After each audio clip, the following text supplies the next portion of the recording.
dalam perjalanan saya bilang ke Tuhan, Tuhan saya mau melayani Engkau,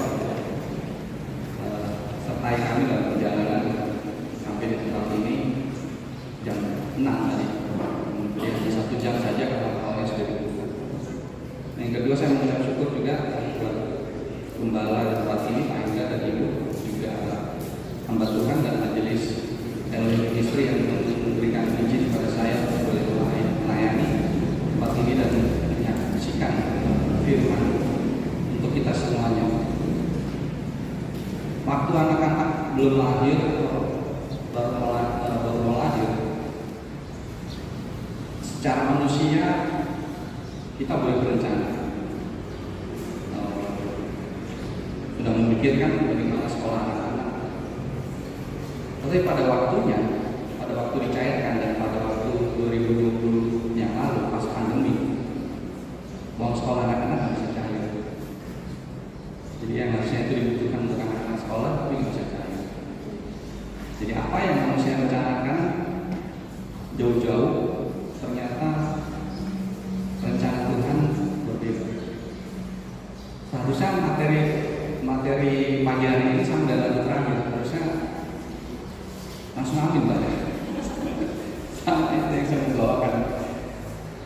Tetapi yang anehnya waktu tahun lalu anak saya mendaftar di, ya puji Tuhan kalau kita melayani dia nggak akan pernah diam. Jadi di grup hamba Tuhan ada UPH ya, UPH beasiswa anak pendeta. Kita mendaftar dan diterima anak saya yang ketiga. Dan kalau dihitung-hitung uangnya itu harusnya untuk mata pelajaran dia teknik industri hampir 300 juta. Tapi apa yang saya rencanakan dulu untuk sekolahnya anak-anak, waktu saya menyerahkan diri tahun 2016, saya lepas semua usaha dan pekerjaan. Saya setiap hari di lantai 2 saya menangis sama Tuhan. Dia cuma bilang sama saya, lu gak percaya gue? Jadi Tuhan, setiap hari saya menangis, dia jawab sama saya pakai bahasa Betawi, bahasa Betawi. Lu gak percaya sama gue? Setiap kali saya berdoa dia bilang, lu gak percaya sama gue? Akhirnya saya meletakkan semua itu bersama dengan Tuhan dan saya jalani hidup sampai saat ini. Yang ketiga dapat beasiswa 0 rupiah di UPH. UPH itu uang papa habis singkatannya, tapi karena kita melayani, dia tidak pernah sia-siakan sekecil apapun pelayanan. Makanya saya selalu sampaikan kepada para pelayan, saya tidak pernah mengecilkan kolektan, betul ya? Kalau WL, singer, musik itu latihan paling nggak kemarin, betul ya? Tapi kalau kolektan itu tidak ada latihan ya. Dia cuma jalan aja, tidak perlu latihan. Tapi kecil dan besar pelayanan itu sebenarnya mendeskripsikan kita. Dan pada saat kita sudah dilayani oleh Tuhan untuk kita bisa melayani apapun pelayanan kita, Infokus juga mungkin nggak latihan kali ya. Tapi yang paling sederhana adalah bawa kolektor. Tapi apapun yang kita lakukan, dia tidak pernah sia-sia. Dan dia pasti memperhatikan, sama dengan lagu terakhir dan ayat yang akan kita bahas pada pagi hari ini. Kemudian kakaknya juga kemarin Januari besok kakaknya yang nomor 1 deskripsi dan dia menyelesaikan STH-nya dia. Kemudian dia mau melanjutkan lagi di komputer, S1 komputer untuk mendukung pelayanannya. Saya bilang daftar saja. Daftar di Calvin Institute Teknologi. Itu punya Amerika kerjasama sama Stephen Wong. Ada di gereja biru. Waktu dia isi, dia tanya sama saya, Pak ini yang dicetak mana nih? Anak pendeta, ekonomi, kemudian kemampuan, cetak aja semua. Saya bilang, ekonomi, iya kan? Papa kamu kan udah pensiun. Kalau kamu sekolah, dari mana uangnya? Pasti ekonomi kan? Kemampuan, cetak aja, kan nggak ada uangnya besok. Dicetak oleh tiga-tiganya.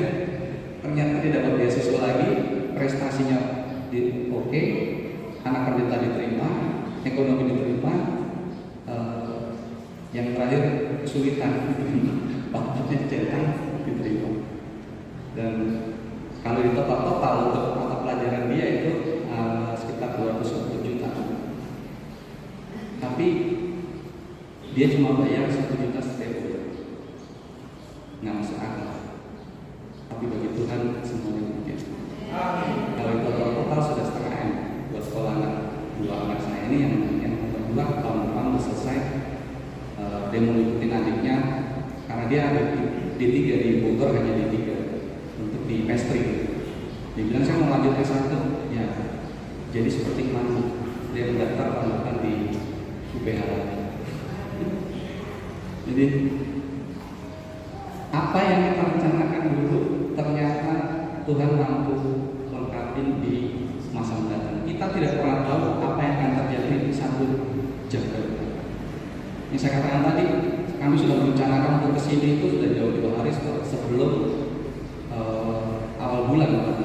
Karena Pak Hendra info saya akhir bulan lalu Pak ya, waktu Pak Hendra ketemu saya di Manula. Kami sudah mempersiapkannya, tapi pada waktu kami mau berangkat ada aja.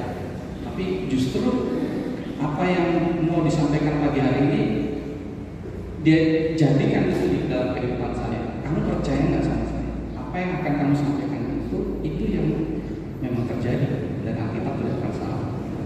Nah, kita buka bacaan kita di dalam Lukas 12. Lukas 12 ayat 30. Lukas 12 ayat 30. Saya akan bacakan yang bagian B-nya.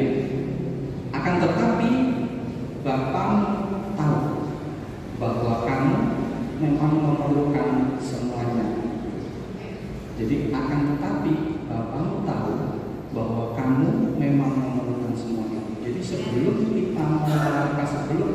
kita mau melakukan segala sesuatu, Dia tahu apa yang menjadi kebutuhan kita. Kalau kita tarik ke belakang, pada waktu Allah mau mengeluarkan umatnya dari Mesir ke tanah perjanjian, Dia datang sama Musa. Musa, saya memutuskan. Keluaran 3 dan 4. Tapi dengan segala macam cara Musa mencoba menolak. Saya nggak bisa. Bagaimana saya mesti hadapin Firaun, Tuhan? Bagaimana saya mesti ngomong sama umat Israel? Lalu Tuhan memperlihatkan kuasa. Apa yang ada di tangan tongkat? Coba kau lempar tongkat jadi ular. Musa lari, pegang ekornya, dia jadi tongkat lagi. Coba kau masukkan tanganmu ke dalam kantong, keluarkan lagi, masukkan lagi, sembuh lagi. Saya nggak bisa ngomong Tuhan, saya pengen kasih orang bisa ngomong, saya pengen kasih orang bisa melihat. 4 kali Musa menolak pada saat Allah mau menghadirkan dirinya di dalam kehidupan kita. Musa menganggap bahwa tidak bisa. Yang Tuhan mau hanya saya mau hadir di dalam kehidupan kamu. Permasalahan yang terjadi di dalam kita kadang-kadang kita mau memperduakan Tuhan. Nanti kita akan lihat.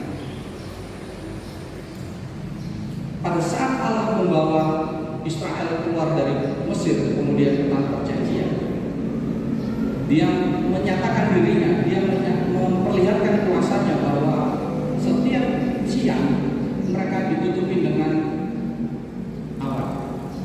Setiap malam mereka dipimpin dengan tiang api. Mereka lihat itu bagaimana mereka 10 tulah di depan mata mereka, tapi begitu mereka keluar, mereka sudah lupa sama Tuhan. Emangnya nggak ada kuburan Tuhan di Mesir sehingga kamu kasih tenggelam kita di laut? Tuhan belah laut itu. Mereka lihat mereka bisa menyeberang. Mereka bersusut lagi minta air. Sebenarnya yang Tuhan mau, Dia mau hadir dalam kehidupan kita. Yang menjadi masalah, kitanya seringkali menyingkirkan kuasanya. Kita lupa apa yang Dia sudah pernah lakukan. Padahal barusan Dia tahu apa yang dibutuhkan oleh kita. Dia tahu apa yang dibutuhkan oleh umat. Maka Makanya dia hanya mau hadir di tengah-tengah kehidupan kita. Bahkan pada saat Yesus hadir di dalam dunia ini, dia mengajarkan suatu doa pada kita. Kita lihat di dalam Matius 6. Matius 6 ayat 9 sampai 11. Matius 6. Perhatikan bahwa Bapa kami yang di surga, dikuduskanlah namamu. Datanglah kerajaanmu, jadilah kehendakmu. Artinya Yesus mengajar kita memanggil dia untuk hadir dalam kehidupan kita. Datanglah kerajaanmu, jadilah kehendakmu di bumi seperti di surga. Yang Allah mau, yang Bapa mau, dia hadir dalam kehidupan kita. Dia mau dekat dengan kita. Dia tahu apa yang kita butuhkan. Oleh sebab itu, biarkan dia ada di depan kita. Itu yang dia mau. Kemudian kita berikanlah kami pada hari ini makanan kami yang secukupnya.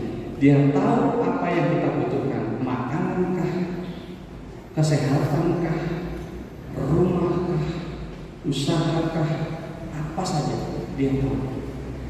Tapi yang pertama yang dia mau untuk kita lakukan, minta dia hadir dalam kehidupan kita, karena dia mau berkarya dalam kehidupan kita.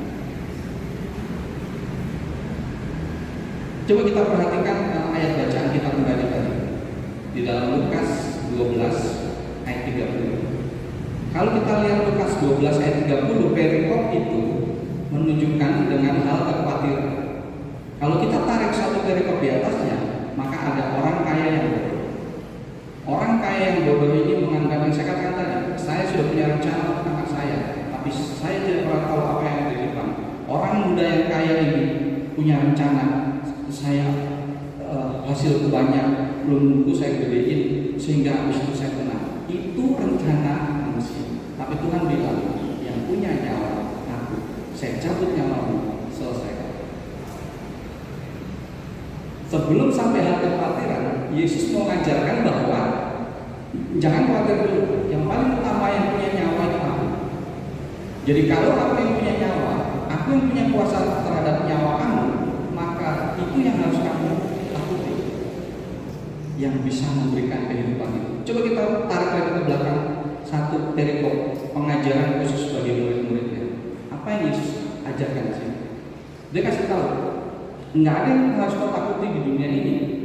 Karena kalau ada yang kau takuti, dia hanya bisa kasih mati secara fisik, tapi dia tidak bisa kasih mati secara rohani. Karena yang bisa memasukkan kita ke dalam kerajaannya atau ke dalam neraka itu hanya dia. Jadi sebelum sampai ke kekhawatiran, dia sudah mengajar kepada kita yang punya otoritas dalam kehidupan kita adalah dia, Eva. Dia yang bisa memindahkan kita ke dalam kerajaannya atau ke dalam neraka. Yang kedua dia kasih tahu sama murid-muridnya, karena pengajaran khusus. Yang punya hidup adalah dia. Baru dia masuk ke dalam kekhawatiran. Nah itu yang harus kita pahami terlebih dahulu. Apa maksud dari ayat yang disampaikan oleh penulis Lukas tersebut? Yang ingin disampaikan oleh Lukas adalah bagaimana kehadiran Allah di tengah kehidupan kita. Apapun masalahnya, tapi pada saat kita bisa menghadirkan dia di tengah kehidupan kita, maka dia yang akan bertindak, dia yang akan melakukan, dia yang akan menyelesaikan segala permasalahan kita. Karena dia adalah Allah pencipta, dia yang punya kehidupan kita, dia yang membentuk kita, dia yang memanggil kita, dia juga yang bertanggung jawab atas kehidupan kita. Masalahnya sampai di mana kita mau menghadirkan Kristus di dalam kehidupan kita? Itu pertanyaan. Saya sudah punya pengalaman 10 tahun di belakang. Saya sudah punya pengalaman 20 tahun di belakang dalam pekerjaan, sehingga saya tahu kalau ada hal seperti ini harus ke kanan atau ke kiri. Saya sudah punya pengalaman 10 tahun ke belakang. Saya sudah punya pengalaman 20 tahun ke belakang. Jadi kalau saya menghadapi jemaat ini, saya harus lakukan tindakan ini, atau kalau saya menghadapi jemaat ini, saya melakukan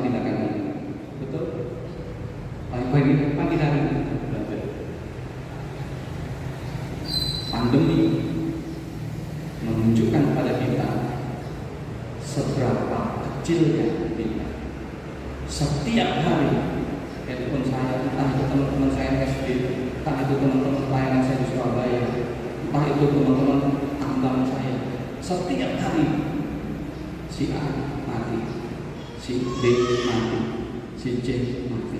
Betul?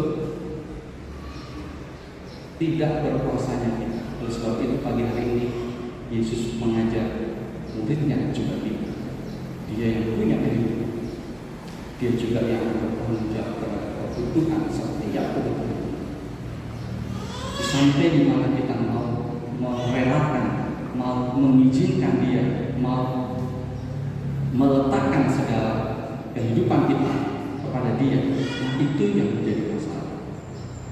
Dan pada saat kita mulai berpikir, disitulah khawatir kita timbul.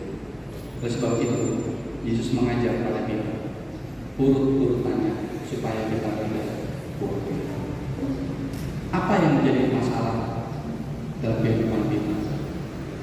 Yesus memberi contoh. Kalau kita lihat bacaan kita lagi tadi ayat 24, mari kita perhatikan Lukas 12 ayat 24. Perhatikanlah burung-burung gagak yang tidak menabur dan tidak menuai dan tidak mempunyai gudang atau lumbung. Ini mengingatkan pada orang muda yang kaya yang bodoh di atas. Betapa jauhnya kamu melebihi burung-burung itu. Yesus memberi contoh bagaimana burung. Kita tidak pernah, kalau misalnya kita juga ada, tidak pernah burung itu mati, dia terbang terus jatuh karena kelaparan, betul tidak pernah ada ya. Nah ini Yesus kasih tahu kekhawatiran. Apakah makankah yang menjadi kekhawatiran kita atau apapun? Kemudian yang kedua ayat 27, perhatikanlah bunga bakung yang tidak memintal dan tidak menenun, namun aku berkata kepadamu, Salomo dalam segala kemegahannya pun tidak berpakaian seindah salah satu dari bunga itu. Apa yang kita mau pakai kan? Tadi yang pertama mau makan kan? Apa yang mau makan? Apa yang mau makan? Apa yang mau hari ini makan apa? Besok makan apa? Itu sudah berencana ini. Tapi pagi hari ini dia berbicara, mau makankah? Sebelum kau tahu kau mau makan apa, aku sudah tahu apa yang kau butuhkan. Itu yang Yesus katakan. Mau pakai apakah? Sebelum kau pakai, saya tahu kebutuhan. Itu yang diberikan. Tapi yang dia mau, saya mengambil dalam kehidupan keluarga. Dan yang ketiga kita lihat ayat 25. Siapakah di antara kamu yang karena kekhawatirannya dapat mendapatkan sahasta pada jalan hidupnya? Ini yang disampaikan di dalam ayat tersebut. Kalau kita flashback lagi pandemi, apa karena kita pakai masker? Apa karena kita divaksin? Atau karena kita makan vitamin yang bikin kita sampai sekarang hidup dan bisa melewati? Betul ya? Kita semua yang ada di sini bisa melewati itu ya.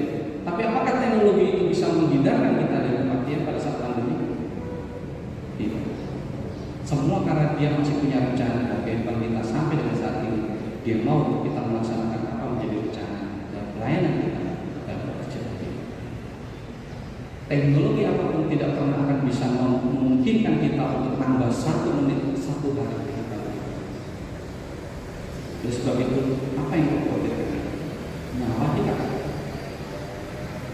Yang utamakan, yang kita butuhkan, pakaian, rumah, apakah kesehatan?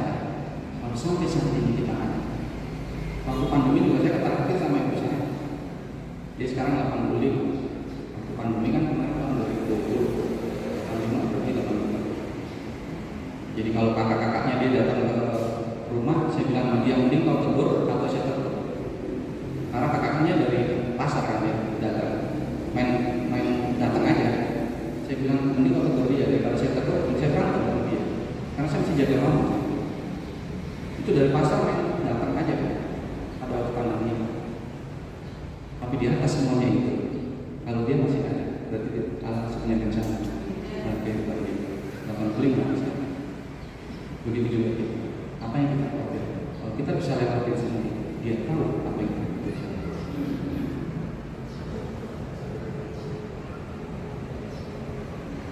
Dalam kehidupan pekerjaan, dalam kehidupan suami istri, keluarga.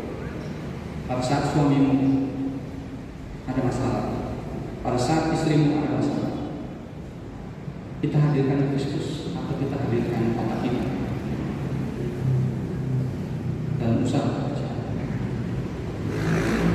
Apakah kita menggunakan maksimal ini? Kita diberikan otak, kita diberikan kepintaran, betul. Tapi yang dia mau, saya hadir di dalam kehidupan. Karena saya tahu apa yang ada di depan, karena saya tahu apa yang akan terjadi. Dan mengatakan, saya dan itu juga sering beda pendapat. Tapi pada saat kita beda pendapat, harus ada pendapat, harus ada mengukur. Dan saya kalau tidur, saya selalu pegang dia. Karena memang dia bikin saya panas. Dia kuat dingin, saya nggak kuat dingin. Tapi selain itu kalau saya berangkat duluan, saya pegang gitu. Persoalan dalam rumah tangga, persoalan anak. Anak-anak sekarang nggak mudah bagi kita untuk memegang, nggak bisa. Informasi terlalu bebas. Saya sama anak-anak dari dulu nggak pernah batasin, saya nggak pernah lock internet. Jangan saya percaya sama kalian untuk menggunakan internet dengan baik. Kita nggak pernah bisa pegang anak lagi. Apalagi sekarang satu di mana, nggak bisa kita pegang. Tapi pada saat kita panggil dia untuk hadir dalam kehidupan kita, kita kehidupan keluarga kita, maka dia juga akan hadir dalam ekonomi keluarga.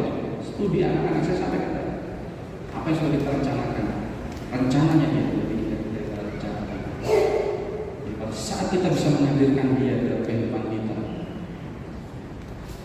maka disitulah dia akan bertindak, dia akan memperlihatkan kuasanya, dia akan memperlihatkan kekuatannya, dia akan memperlihatkan caranya untuk menolong yang tidak pernah bisa kita tahu cara bagaimana. Tapi dia punya banyak cara untuk menolong. Dan sebab itu, karena itu Bapamu tahu bahwa kamu memang memerlukan saya.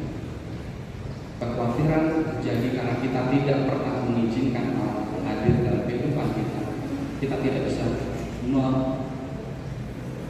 mengizinkan Allah untuk bertindak dalam kehidupan kita karena kita lebih mengandalkan pengalaman otak kita, pengalaman. Tapi pagi hari ini dia mengajar kepada tidak hanya pada muridnya pada waktu itu, tapi dia juga mengajar kepada kita. Dia tahu, Bapamu tahu apa yang kau butuhkan. Tapi yang dia mau, yang Bapa mau, yang Bapa kita mau adalah bagaimana kita menghadirkan dia dalam kehidupan kita dan mengizinkan dia